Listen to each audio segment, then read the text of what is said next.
Welcome to the SRS Podcast. I'm your host, Aaron J. Babyar, and I'm the Training Director of Support Raising Solutions.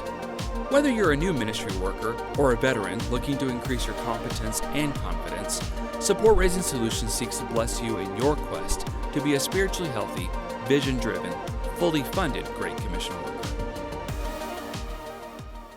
So glad you could join us for the SRS Podcast again. This is part 2 that we're doing with Steve Shadrach, and talking to organizational leaders and really talking about your culture and your leadership when it comes to this whole topic of support raising. And so, Steve, welcome back to the podcast, my friend. Thank you, brother. This is a great topic, and you do a great job with this podcast. I want to affirm you. Oh, well, thank you. I appreciate that. I know we could jump right into the information again, but before we do that, you know, some people had a chance to read the God Ask. Just back us up a little bit. Tell us what led you to even writing that fantastic book many years ago.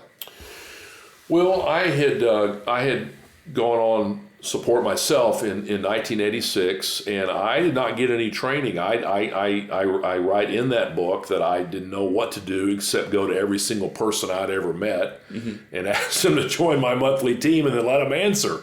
And so, you know, I guess you don't need to go to any training or read any book if you'll just do that right there. Right, know? There you go. But we do give a lot of help. And of course, all the Bible studies and the things that go into that book are obviously critical. But, no, I think I started getting invites. I started training our own staff, our own organization, how to raise their support. But then I started getting invites from other organizations in really the year 2000. And lo and behold, we were using an excellent book by Scott Morton called "Funding Your Ministry, whether you're gifted or not." Yep.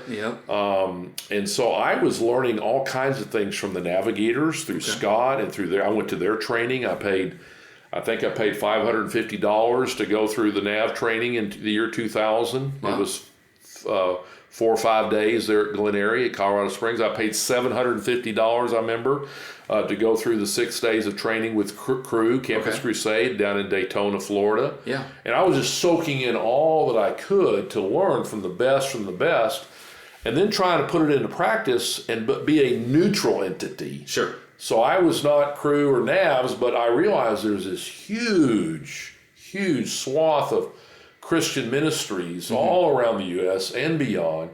They don't have the finely tuned training and infrastructure that a Crew or a Navs do. Sure. And they're really desperate, right? Whether they realize they are or not. But there was that huge felt need, right, to really get excellent training. And so, lo and behold, we started getting invited by this organization, that organization, this group, to the point where we said, let's have a monthly boot camp at some major city around the country every single month. And we started that in about the year 2000 or so. Okay. And I think it got to a point around 2012 or so that this notebook of materials that we had developed over, 25 years, it had kind of the best of the best, all these goodies from all these groups and my own experience, my own efforts, that we were taking people through these boot camps, that I said, I think I'd like to write a new, fresh book. There hadn't been written one in a number of years on this topic. Right. It's not like the field is very crowded on this subject. No, it's not. If I were to write something on dating and marriage or something, no, a little more competition. A little more competition. But it's like taking the ball and throwing it to who's a great running back right now, and just open field running. Sure. And so, so that ended up being a book that was rreleased. I literally took the 2-day, 18-hour boot camp, and I'm embarrassed to say, it was just purely a lecture seminar. 18 hours, and during Shadrach, but took that and put it into a book. Okay. And so now they don't need necessarily to sit and listen to me for 18 hours before we get to a lot of the practical stuff. If they'll just read that book thoroughly and do those exercises at the back, that gets a lot of the goodies from that original boot camp. And now this boot camp that we've created and reformed, it's no longer a lecture seminar. It's 18 hours of a facilitated workshop. Yes, training. So now it's truly training. Yes. Right. So what the God Ask book is, it's learning, and it's a great way to really kind of pre-synthesize some of the information along with Scripture. That's good. So that when they come to a boot camp, honestly, Steve, I can tell the difference. Yeah. Because I've been training the boot camps now since pretty consistently since 2014. Almost every month I do one, and there is a difference in the quality of the questions of the person who read the book and who read the Scripture. There's just a big difference, and so it's a great book, and I count me among your many fans. Yeah, there you sir. We thank you for writing that book. But anyway, we need to move on, and we need to come back. You kind of threw down a gauntlet last week on the podcast, and you're really challenging organizational leaders. You want to kind of rehash kind of the last thing you said there, and then we'll keep going? Well, we were talking to the leaders of an organization, and whoever's listening to this now, I don't know what your position is, what your title is, where you are on the organizational chart, but these are things that leaders, not only the leader, but other leaders, their vice presidents, their regional directors, their team leaders, anybody that's overseeing numbers of staff who raise their support, they need to really think deeply, pray deeply about what role they should play and could play to really strengthen and enhance the support raising culture and success and fruitfulness of their staff in this arena. One thing that I'm going to mention today, Aaron, is every 18 months, Support Raising Solution has a conference. Mm-hmm. And I think I don't know, maybe this is our fourth one maybe to do, I think. God willing, we will all be in Orlando. Yeah, that's right. I hope so. In 2021.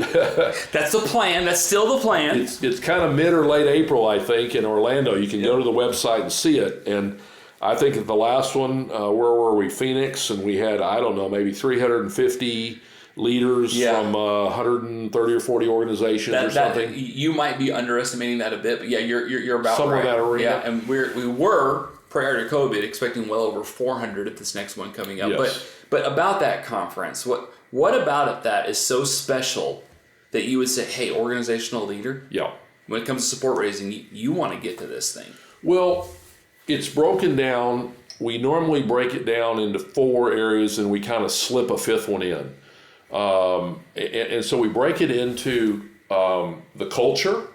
How do you create the right support raising culture for your organization? Mm-hmm. Secondly, the infrastructure. What are the tracks you need to lay down in your organization in the policies and the personnel and the procedures and what is the organizational tracks to lay down that will take the culture you're trying to create and in the real specific practical ways make it a reality. Yeah. And so that's the second area is infrastructure that we focus on. The 2 others are training and coaching. Mm-hmm. And so what is the training that you have chosen for your organization? I hope that you either have created this amazing in-house curriculum that is just fine-tuned that you've created for your organization, or you've partnered with a group like SRS and utilizing their training on a monthly basis at different cities around the country, or join their network and let them train your in-house trainer. But then that final category that we need to keep focusing on too, obviously, is coaching. Mm-hmm. Now that area that we slip in there that I'm kind of focused on is leadership. Right. And so each time as we're planning out, in fact, right now we're planning out this conference. Yep, we are. And I'm continually saying, how do we bring in our plenary speakers and our workshop leaders and our tracks and our topics and everything that leaders of organizations would see the value of them coming themselves. Yeah. Not just sending your emissary. No. We want those core president, CEO, CFO, CEO type leaders, because the reality is there is content that's kind of unique to you that, a lot of people in your organization could hear, but come on. Yeah. I'm going to give a lot of free consulting to those people during those 3 or 4 days because that's who I focus on. Yep. And I love it. And so One of the things, and we're going through kind of a list of things right now, that's where we're going from this part 1 to part 2 now and on this podcast, of practical things that the leaders of an organ, and it can be at the team leader role, at the regional role, even country role, vice president role, doesn't have to be just the designated leader, even at the board role. Yeah. What are some practical things you can do? And a biggie that I've seen, and I've seen this happen a number of times, is when one of the leaders of the organization realizes the potential and power of all traveling to a location, setting aside all the other responsibilities and priorities, and we're going to, as a team, going to focus at this conference on this topic, how we can really grow the support raising culture, infrastructure, training, coaching, leadership of our organization. I'm telling you, I have seen organizations literally transformed in 3 days. There is a synergy there that's astounding. It really is. And Steve, I'm sure you've had this happen to you as well. I have had random ministry leader grab me 6 months, 12 months later, because I'm in a different city traveling with a boot camp or something like that, and they pull me to the side and go, "Hey, I want to thank you again for SRLC."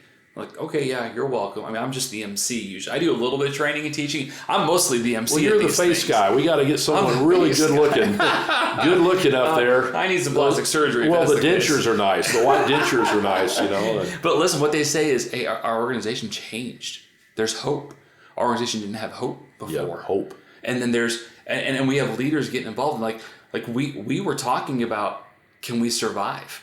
Oh, my word. And now we're talking about, look how God is thriving, and a lot. And it's not just the money. It's really not the money. It's the heart. Oh yeah. It's the approach. Oh, it's the change of partnership. It's not just telling your people, hey, go to one of those boot camp things. We hear those. That's pretty good. But it's you as the leader going, how can we support and organize and set up our people to thrive in their family and ministry so that our vision can thrive? Well, and they get to rub shoulders.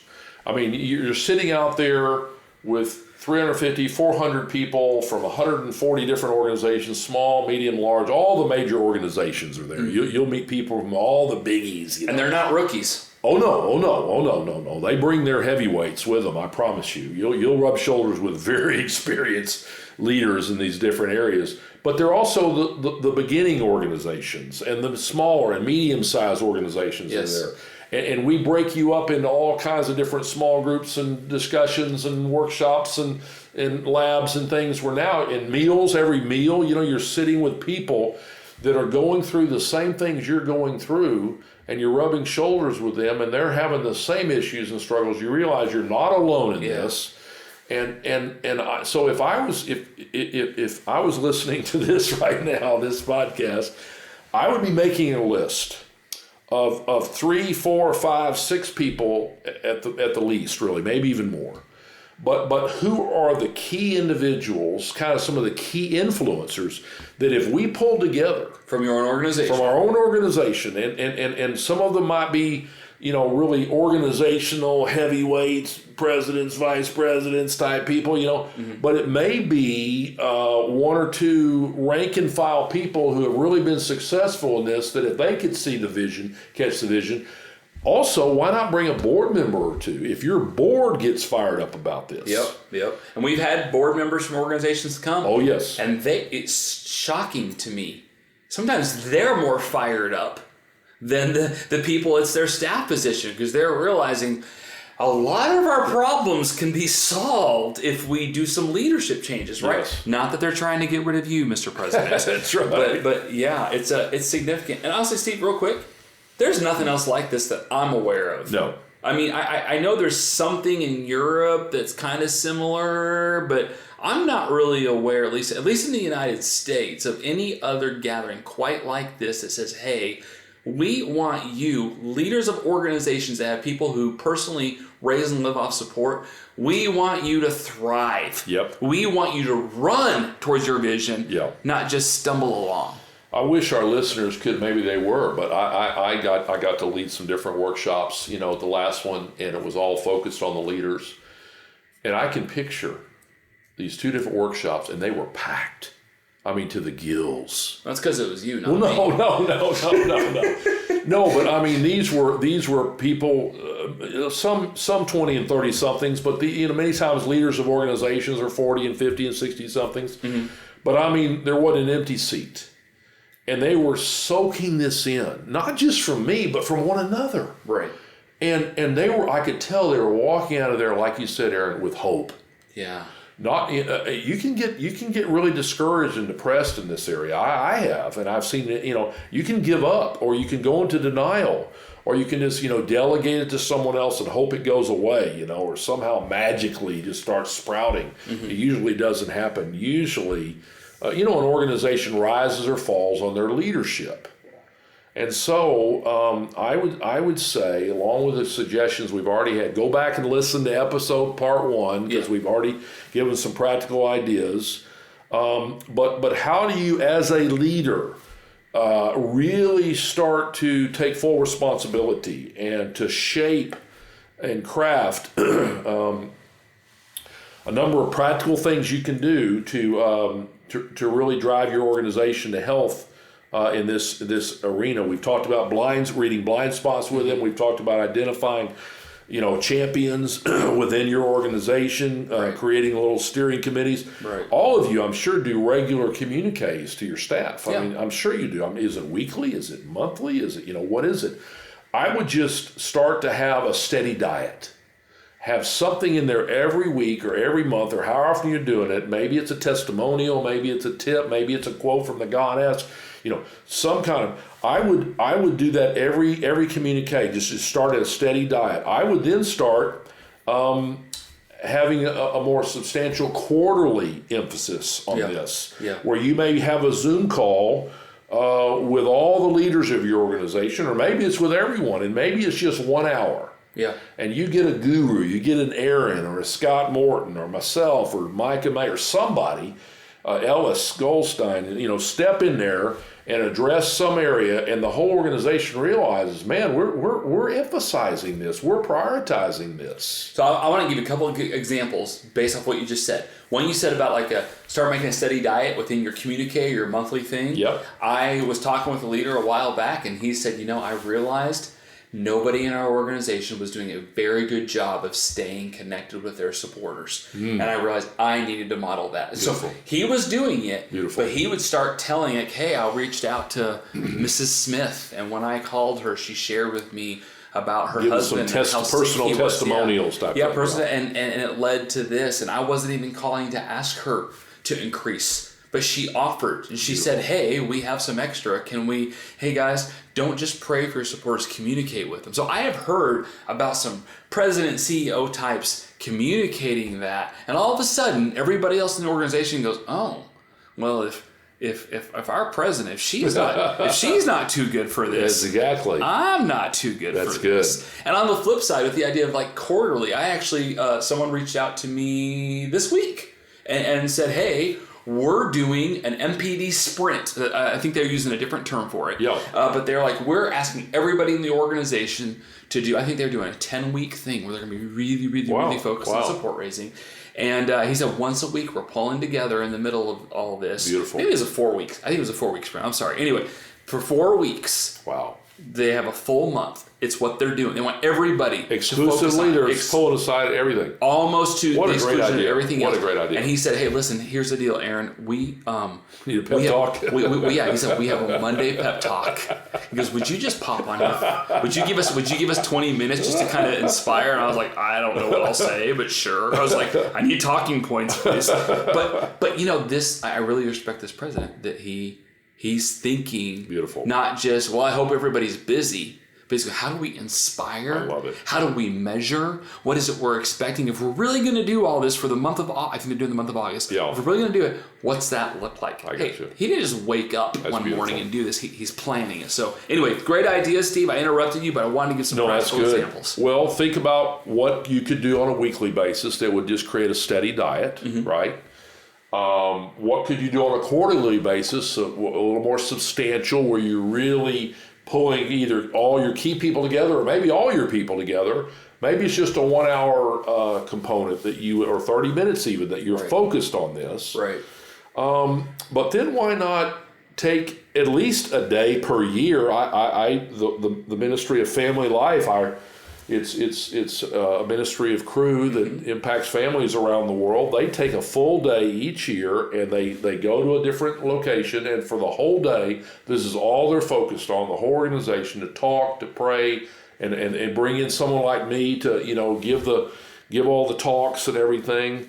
And so whatever you prioritize as a leader is whatever they're going to prioritize themselves, Hey, by the way, Steve, I'm just going to say this for everybody, especially you, but we're not too short on opportunities for speaking gigs. So that's not our purpose here. We're not trying to find speaking gigs. The idea behind this is be thinking ahead and get some input.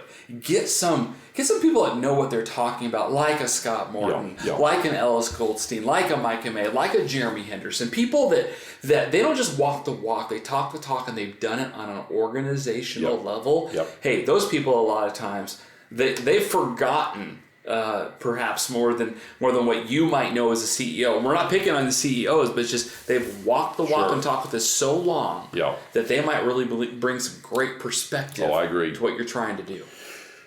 Another thing that our leaders can do that are listening today is really think through what the infrastructure is that you've created. You're in a decision-making role, in a position, responsibility. You have the power, to set up and or readjust or tweak or whatever these tracks. Mm-hmm. And so I would go to the conference and the whole infrastructure track where you find out what kind of personnel you need, what kind of policies you need, what kind of procedures you need to make, in this whole area of infrastructure. Start calling around to other organizations. What do you do in these areas? What kind of salary ranges are you requiring them to raise? You allow them to raise? And it's not comparing because you're trying to be better than them. It's because you're trying to learn from others. Look, ask all kinds of questions. Get your key people in on interviewing other similar type organizations, similar size organizations, maybe larger ones that have already been through these processes before and have set up their infrastructure. You can learn from them. There was an organization doing that this week that was calling our organization asking for advice for something like that. Now, all kinds of things like, do you make them raise their entire support before you let them report to their assignment, or is it a portion of their support? What happens when they when they lose some support? They're out on the field, and boom, they're back at 90 or 80 or 70%. Do you just once again just kind of see no evil, hear no evil, close your eyes? That's a tough one, and, it is. And there's not a one size fits all to that. No. And so what is it that your organization is comfortable with? But even more than that, what are you willing to do? What teeth? I know this sounds cruel, but how strong a backbone or spine are you willing to have to set up reasonable, but kind of exercise tough love for your staff? Because you love them.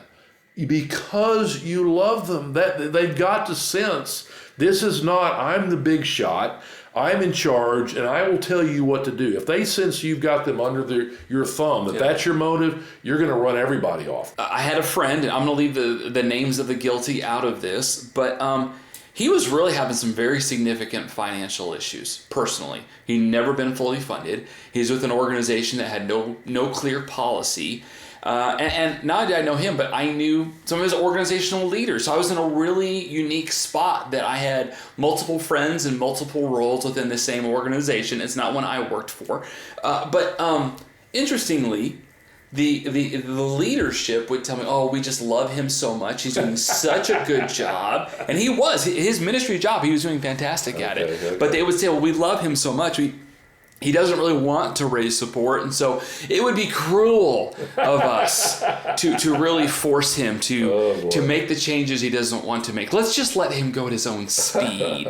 Well, the problem with that, Steve, is this guy's wife was miserable in her job. I also rode in his car once, and I feared for my life a little bit. It was really I don't need a super nice car, but it probably shouldn't sound and drive like a tank. Yeah. And it was probably, I honestly was kind of concerned. We got on the interstate, and I was like, oh dear Lord, I'm coming to meet you now. Like, it was really, it was not a great situation. And so he would share with me how struggling he was and how his wife hated her job and she was putting pressure on him, but then not because she didn't want to be.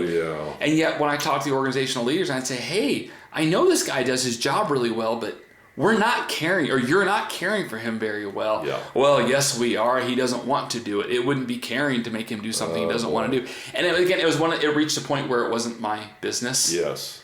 But Steve, I mean, between you and me and the couple hundred or thousand of people that are listening to this podcast, they were not loving him well. In fact, I go so far as to say they were kind of being mean to him. Their selfish pursuits of their organizational vision was really more important than his needs for his family. Well, I think people pick up on that. I think the staff will pick up overtly and covertly, openly and behind the scenes. Does the leadership of this organization care more about the goals and the numbers, and how many staff and how many campuses and how many countries and how many this and how many that, more than the staff people themselves? Or do they count us as their most precious asset? And they have a personnel department, a human relations people. They've got member care. And the whole woven through all of that is, how are your finances? How is your support raising? I can tell you without question that one of the biggest either pluses or minuses in the health of a marriage, and yes, a family, is tied to the finances. I wish it wasn't that way. Oh no, and you and I all day long will argue for being spiritually healthy the most important thing. So we're not saying that spiritual has nothing to do with it, and yet if we're actually to take a little slice of the pie and look under the hood, whatever your analogy is, that finance thing, even professional counselors will say, hey, people usually come in and talk to us, and then usually it's one of a couple topics, and one of them is money. It's frequently the biggest topic of conversation. Well, and that we talked about the last podcast, this SRS survey, where it's approximately 60 questions in these 12 critical areas that SRS will send anonymously to all of your staff to do a good, thorough evaluation of the support raising health of their organization. Well, upon request, if you're a part of the SRS network. That's right. Et cetera, et cetera. Well, it's interesting. We do say, are you the husband? Are you the wife? And so we get some general information from them without still making it anonymous.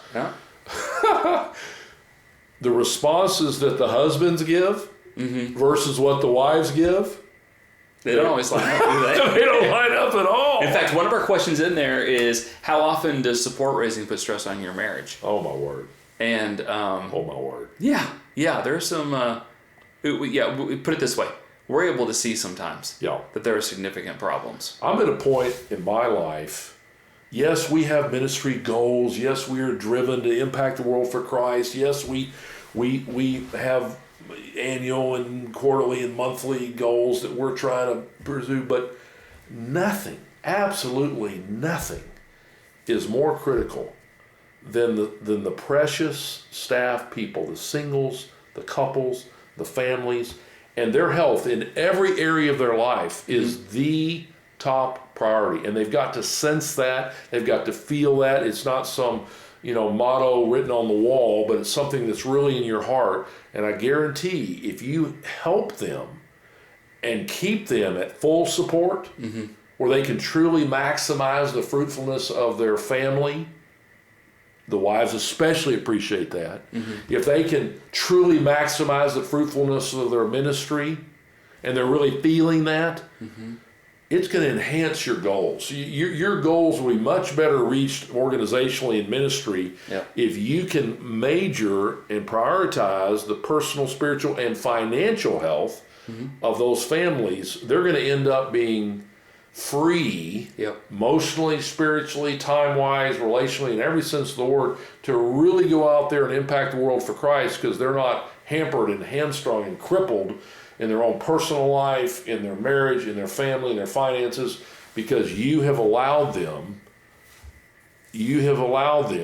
to to be underfunded. So really there's some tough love here. And it may appear cruel, but you know what, deep down, you know what they're going to realize? This leader truly loves me. And CEO and all the other type of leaders that are listening to this, I just humbly say, test the Lord in this. Yeah. Because that's good. Steve and I may have been around the block a couple times. Steve, a few more times than me. Definitely. But we're not trying to push anything outside of glorifying God and do what He has called you to do in building His kingdom. And you're just you're a cog in the wheel. Jesus doesn't need us, doesn't need Steve, doesn't need me, doesn't even need you, Mr. President. And yet, to fulfill the vision that God has given you, whether it's clean water in a different country, whether it's Bible translation, whether it's fighting human sex trafficking, whether it's orphans, like whatever the cause that the Lord has put in front of you, praise the Lord. Also, He doesn't need you. And yet He has given you a role in leading an organization. That's good. And we're telling you, the most felt need of those people so often is their finances. And they're going to notice how much you care or don't care about them in that most felt area. And the ripple effect around that, Aaron, also, think about it. You're either building tremendous credibility and respect and admiration from all the people associated with that staff person or that couple, that family, or you're shooting yourself in the foot. Think about the parents and the siblings and even the supporters of the people that are associated with that staff couple. Yep. If they know they're underfunded, if they know they're struggling, they're not going to fault that couple near as much as they're going to fault you as the leader. Yeah. And you're going to get some interesting phone calls and emails, and most of them will never say anything to you, but they don't respect you. Yeah. And they even resent you, and they're going to even say some nasty things about you privately in your organization, because why in the world would you as a leader allow this young recent college grad or even this young couple or this family with 3 kids to be out there on this assignment and they are not fully funded? Why would you allow that to happen? And they're going to hold you personally responsible. There for sure are some mission organizations that shall remain unnamed that really have a bad reputation. Yep, this is part of it. This is a huge part of it. And you can either build tremendous goodwill and great PR, I promise you, word gets out quickly. How you treat your staff, how you fund them. I mean, word gets out quickly, whether you care for your staff, care for their marriages, care for their support, care about their longevity, care about their effectiveness, and a lot of it's tied to this support raising component. If you want to recruit solid, impressive staff people in the years to come, you better build a reputation now for what you're doing with your staff now. I want to share one last thing today, if I could, that's kind of the doozy. Okay. I've been going through kind of a list of the first podcast, this podcast, of some practical things. You've been holding out on me. Well, this is one that this is a scary one. Okay. And I've had many conversations with many leaders of many organizations over the years. A few of them have appreciated this when I share it. More than not, the phone call, it kind of is abruptly ended. So if you're not feeling very teachable right now, that's right. Go ahead. We'd like to thank you for being on the podcast. Go ahead and press pause. That's right. Click move on to Pardon the Interruption, your sports podcast or whatever else. But that's right. Otherwise, if you're prepared for perhaps the Holy Spirit to speak through Steve Shadrach, then keep on listening. That's right. Well, there are times he has and hasn't spoken through me. I have no question about that. Well, if he can speak through a donkey. Maybe he can work with me. I don't know. All right. Well, it's the area of modeling. And modeling is leadership principle number 1. And, I'm thinking of Luke 8, Luke 9, Luke 10. I was doing my quiet time, and there in Luke 8, lo and behold, Jesus himself, the Son of God, chooses to live and minister off the ongoing support of individuals there in the beginning of Luke 8. I thought to myself, well, yeah, Jesus does it, but he doesn't expect anybody else to. Well, the next morning was Luke 9. Lo and behold, there are the first few verses. Now he's sending out the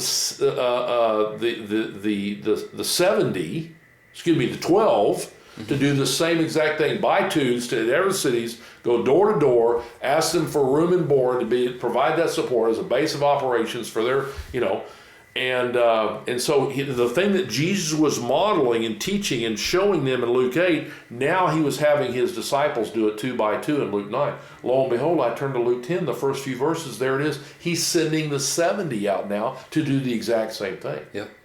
He didn't say, do as I say, not as I do. Yeah. And so this idea of modeling. And we're not talking like a hand model like George Costanza or anything like that. We're talking about you're walking the walk and talking the talk. You're not just telling others to do it. How many conversations have I had with leaders of organizations, and I'll say, Mr. CEO or Mrs. CEO or whatever the person's title or role is. And it can even be a team leader or a regional director or a country leader or something for an organization. And they express the frustration, the pain they're feeling, their staff is feeling for being underfunded. And I'll say, I can tell you how to turn this whole ship around if you'd like to. Boy, they're all ears. Right. Yeah. Sometimes if I'm in person, they got their pen out, they got their pad out, they're ready to take notes. I can tell you how to turn this whole ship around. Boy, they're so teachable. Mm-hmm. If you, sir, if you, ma'am, would take your 50, 60, 80, 100,000, whatever the number is that you're paid, mm-hmm. you're on salary. If you would take that and set it aside into a staff development fund or something, you got to purposely do this. Yes. And you then go from scratch. You read the God Ask. You go through the training. You go out and do exactly what you're telling and requiring, asking your staff to do. You model that to them mm-hmm. from A to Z. Yeah.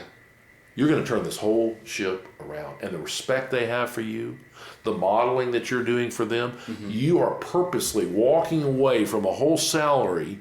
Well, when I share that, Aaron, there's a long silence. Mm-hmm. Well, Steve, it's so good to talk with you today, and click. Yeah. And or sometimes this is more, they usually don't just click off immediately. They have some reason why that's not a good idea. Sure. Well, Steve, you don't understand how busy I am. Or right. Steve, the board is the one who made the decision, to pay me a salary. Or Steve, no, I raise big dollars, and my salary comes out from these major gifts. Right. I mean, there are all kinds of different models that organizations can operate from. It doesn't have to be my model. There's a number of good models, a number of bad models, but the best model mm-hmm. is always going to be where the leaders of the organization, whatever it is you're requiring them to do, mm-hmm. you are modeling yourself. It doesn't matter whether it's their devotional life or their witnessing or their marriage or their support raising or whatever it is, but this is a biggie. Yeah. This is a biggie. If you want to turn your whole ship around, the mother of practical ideas, the grand finale mm-hmm. of my little list here is personal modeling. It changes everything in the organization because it's top down. If you're not too good for it, nobody else gets to be too good for it. And by the way, no cheating. No, yes, I raised my personal support. I went and asked my friend Mr. Moneybags and he wrote me a check once a year. No, you're $50,000. Right, yeah. You're asking your people to raise a full support team. Sometimes that's 40, 60, 80 people, depending on what their needs are. So you do the same thing. Don't just go to your friends who's Mr. Moneybags. Well, why don't you go out and find 50 or 60 people that are going to give $100 a month? Just like they did. All of a sudden, not only do you have much more credibility, you understand what they're going through. Exactly. You can empathize. You can empathize and you can lead from a far stronger position than, look, I was bestowed a title. Yes. Now, I don't want people to listen to this to say, gosh, Are they going to beat me over the head if I'm paid a salary? No. Or if I go to this conference in Orlando next April, are they going to berate me because our particular organization chooses a model where certain key individuals are paid a salary and others? No. No, I'm glad you brought that up because that's not our posture at all. No, it's not at all. But occasionally I like to mention this. Yeah. Especially on this topic, like you said in the first podcast, this is a unique podcast, a unique topic, and so I felt the freedom to kind of give my double whammy there, yes, to the leaders of an organization. Yes, you can see the DNA recreated in your organization without taking that radical or drastic a step, but if you truly want to see a turnaround and you want to see it quickly and powerfully and deeply, you would pray about and consider that particular radical step that would make a huge difference in your organization. Please don't do this because Steve Shadrach said so or because Aaron Babiar said so. Boy, you need to bathe this in prayer.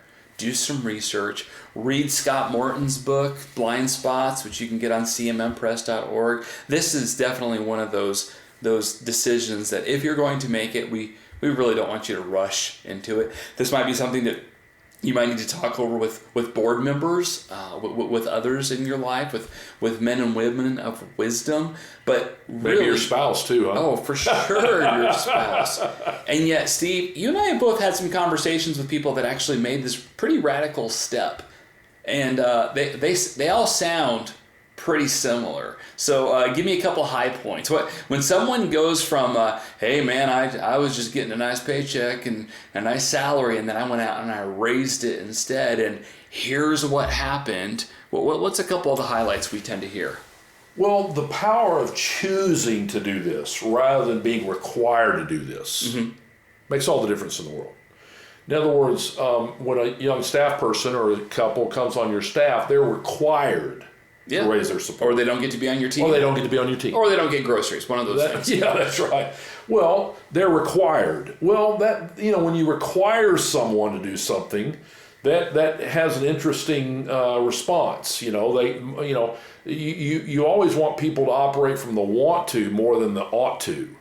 And so they can actually have struggles, resentment, and if they see that you're receiving a salary, but you're their boss, and you're telling them, requiring them to go out and raise their support, I'm telling you, there's some built-in struggle, frustration, even some hidden resentment that's there. Yeah. But if you now are not required to raise your support as the leader, but you set it aside and you make a choice, you're the one that initiates this. You go to the board, you go to the other leaders and say, I'd like to set these funds aside you've been paying me in this staff development fund and get them to new and veteran staff to get them training and developed and healthier teams and healthier marriages and things like that. And I'm going to go out from scratch, do all the preparation, all the Bible study, reading, go to the boot camp, put everything into practice just exactly like we're requiring our staff to do. Yeah. I'm telling you, they're going to look at you differently. If you'd like to walk down the halls of your organization and have people that want to follow you, want to respect you, want to be part of your vision, rather than ought to, that they're just doing this out of sheer requirement and they deep down may even resent you in some way. Which would you rather have? Yes. And so now you are down in the trenches with them. You're no big shot. You are a servant. Yeah. You are a servant. You're one of them. You're a fellow soldier. You're in the trenches with them. You feel what they feel. You've experienced what they've experienced. You're hurting just like they're hurting, and you're taking the same track. Here's the way I put it sometimes. Leaders should not take any perks. No perks. I don't know what perks you might have as a leader. They may give you a special parking space right at the front of the building. I wouldn't take that. Yeah. They're going to give you a bigger office. I wouldn't take the bigger office. That's true. You have. I've been in your office. Yeah, you're right there. Yeah. I think they have you in the catacombs. They packed me away in the attic now, I think. But I would not take any perks. Yeah. Oh, well, Steve, you're so busy leading the organization. We need to take care of all your ministry expenses, all your travel expenses. No. Does the rest of the staff pay for their own ministry expenses? Do they raise the support for their own travel? Yes, then I am too. Yeah. I'm not going to take any perks that others don't take. You know what? They will respect you like crazy. Yeah. They won't view you like we do our politicians or, our people that they seem to take all these perks. Yeah. We won't get into politics today, right? Right. But leaders, that's even the reason some of them want to be the leader is for the perks. Yeah. And so I guess I'm saying that part of being a servant leader, Mark 10:45, like Jesus said, I didn't come, I came to seek and I came as a servant. I'm among you as a busboy is really what that means,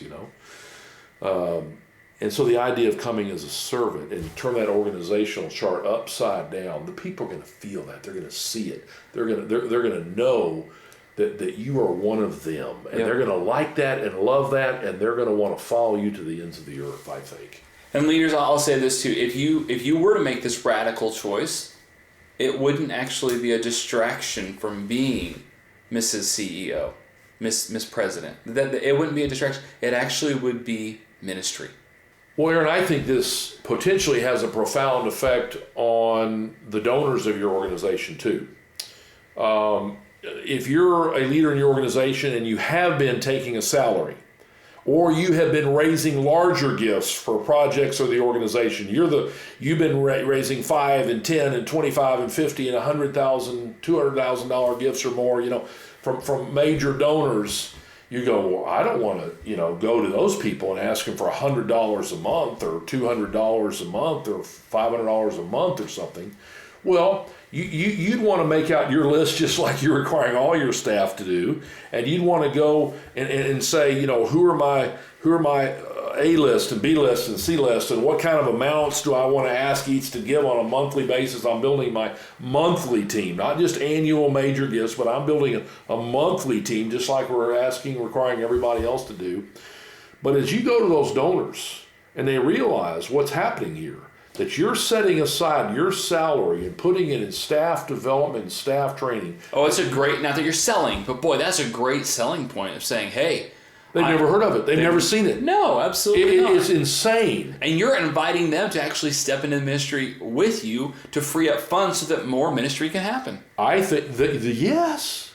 They understand, these major donors understand, how these monies are divided and how the organizational funds and project funds and salaries and expenses and administration, they understand all that. So that credibility, that's not just a one-way street. I guarantee they're not only going to want to come on your team, and say, well, sign me up for $500 a month for you or something. They'll want to give a whole lot more. You may have to bring them down some. Sir, thank you so much. I appreciate you wanting to come on my team for $2,000 a month. Right. But no, I don't want in any way to harm what you've been giving to the organization, the projects. Right. And I want to build a team just like the rest of our staff. And so I'm asking for $200 or $400 or $600 a month or maybe you can still give your $2,000 a month, but just to be clear, I'm putting $250 towards my support team, and the other $1,750 goes into the organizational fund. I mean, there'd be different ways to potentially slice that. We're not saying turn down money, but we're saying you need to be perhaps a little more similar to those in your organization as far as the kind of giving that's coming into your account. I think those people will end up giving more to the organization because their respect for the leader of the organization has just gone right through the roof. Yeah. Yeah. So you're not hurting yourself or your organization or your donors or your donations by doing this. Right. You are enhancing the whole reputation and credibility of that organization and of you personally, and it's going to come across loud and clear to those donors. For sure. And so, no, you need to have experience going to that person that's maybe has that blue collar job that lives, down the street or something, and you're asking them for $75 or $100 a month. You need to have those kind of supporters. Absolutely. And then you're going to the person here who is that business person who is able to give larger amounts, and you're asking for $200 and $300 and $400 a month. And you may not even need to go to some of these major mega donors, for your own team, but the point is, you do it exactly like you're requiring your staff to do, and you go through the same processes, and do all the face-to-face asks. get to 100% support on certain dates, and you're going to be able to speak with such amazing credibility and authority in the years to come. Mm-hmm.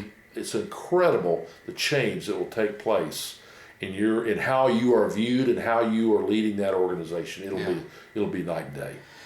Well, listener, if we have piqued your interest on this, and again, I know this is a little bit of a different podcast, a little bit for a different audience, but as the Support Raising Leaders Conference that we're planning to have in April of 2021 in Orlando, these will be, I mean, this is a good slice of some of the topics. There's quite a bit of others, but some of the type of things that get discussed, sometimes formally from like the main stage, but also in some of the side breakout rooms, and certainly over coffee and around the pool is Orlando. But it's great to kind of have some of these leadership level conversations sometimes, as well as I know that we are going to have a new track on the whole concept of major donors and major gifts. We're going to touch on that. We're going to touch on it. Yeah, we realize that almost all the leaders of these 1,500 organizations that we serve, that some of their major responsibilities, revolve around raising project funds and organizational funds, and some of them along with their personal support. Yeah.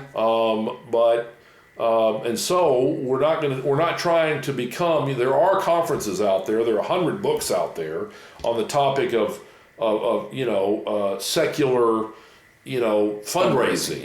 And they talk about grants and foundations and direct mailings. And we're not going to sound exactly like that. No. We're coming at it from the perspective of a ministry and organization that is a personal support raising organization. But the leaders also have responsibilities in project and organizational fundraising, of which the book Blind Spots goes into those things in depth.